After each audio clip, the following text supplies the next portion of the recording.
Welcome to కీటాక్స్. తెలంగాణలో స్థానిక సంస్థల ఎన్నికలు జరగబోతున్న టైంలో బీఆర్ఎస్ చేతికి ఆయుధం దొరికేసిందా? ఎజెండా సెట్ చేసేందుకు, టోన్ డిసైడ్ చేసుకునేందుకు, క్షేత్రస్థాయికి వెళ్లేందుకు దొరికిన ఆ ఆయుధం ఇంపాక్ట్ ఎలా ఉండొచ్చు? ఓ పక్కన కాంగ్రెస్ పాదయాత్ర చేయడాన్ని జనం చిత్రంగా చూస్తూ ఉన్న టైంలో మరి బీఆర్ఎస్ గేమ్ ప్లాన్ ఎంతవరకు ఇంపాక్ట్ చూపిస్తుంది అనేది మనం డీటెయిల్గా చూద్దాం. This is కీటాక్స్.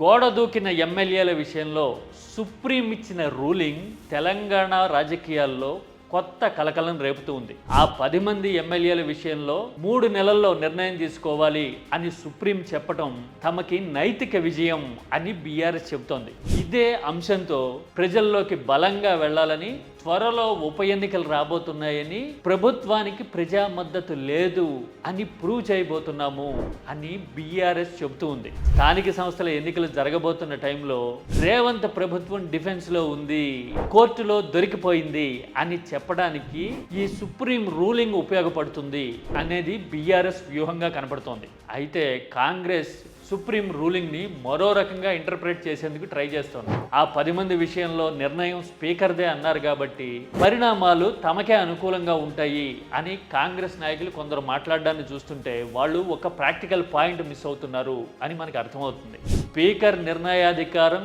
కోర్టు పరిధిలోనే ఉండాలి అని సుప్రీం చెప్పిన మాటను బట్టి చూస్తే 10 మంది విషయంలో స్పీకర్ నిర్ణయాన్ని కోర్టు సమీక్షించేందుకు అవకాశం ఖచ్చితంగా ఉంది అని లాజిక్ తెలిసిన వాళ్ళకి ఎవరికైనా అర్థమవుతుంది. ఒక రకంగా పొలిటికల్గా చూసినా, సైకలాజికల్గా చూసినా కానీ సుప్రీం రూలింగ్తో అడ్వాంటేజ్ బీఆర్ఎస్కి వచ్చిన మాట వాస్తవం. దీనికి తోడు క్షేత్రస్థాయిలో ప్రజా వ్యతిరేకత ఉన్నప్పుడు, ఇచ్చిన హామీల విషయంలో ప్రజలు తీవ్రమైన అసంతృప్తిలో ఉన్నప్పుడు ప్రభుత్వానికి స్థానిక సంస్థల ఎన్నికలు అంత సులభం కాకపోవచ్చు. రూలింగ్ పార్టీ లోకల్ బాడీస్లో ఎప్పుడూ డామినేట్ చేస్తుంది అని పైకి చెప్పొచ్చుగాక, కానీ వాస్తవం మాత్రం వేరుగా ఉంది.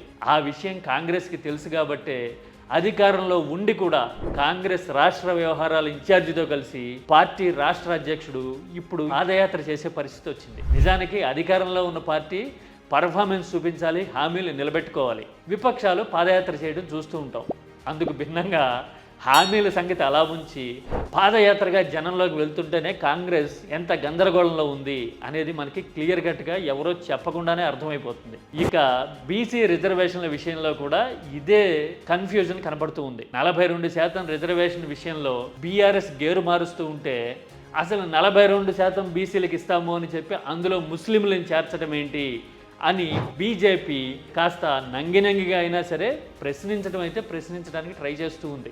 మరి ఇలాంటి పరిణామాలన్నీ చూస్తే ఏ విషయంలోనూ కాంగ్రెస్కి అంత ఫ్రీ పాసేజ్ అనేది కనిపించటంలా. మరి సుప్రీం తీర్పు, త్వరలో బై ఎలక్షన్స్ వస్తాయి అనే ప్రచారాన్ని బలంగా తీసుకెళ్ళటం కానీ, బీసీలకి అండగా ఉండేది తామే అనే విషయంలో కానీ, ఆ తర్వాత కాంగ్రెస్ని నిలదీయాలంటే, ఒత్తిడి పెంచాలి అంటే తమకే ఓటేయాలి అని చెప్పడం ద్వారా కానీ, ఈ 3 అంశాల ద్వారా ఎజెండా సెట్ చేసి బీఆర్ఎస్ ప్రభావం చూపించగలిగితే గనక తెలంగాణ రాజకీయాల్లో సంచలనాత్మక ఫలితాలు వచ్చేందుకు ఖచ్చితంగా అవకాశం ఉంటుంది. మరి సక్సెస్ఫుల్గా ఈ ఎజెండాని లోకల్ బాడీస్లో బీఆర్ఎస్ ఇంప్లిమెంట్ చేయగలదా? మీరేమంటారు? This is కీటాక్స్.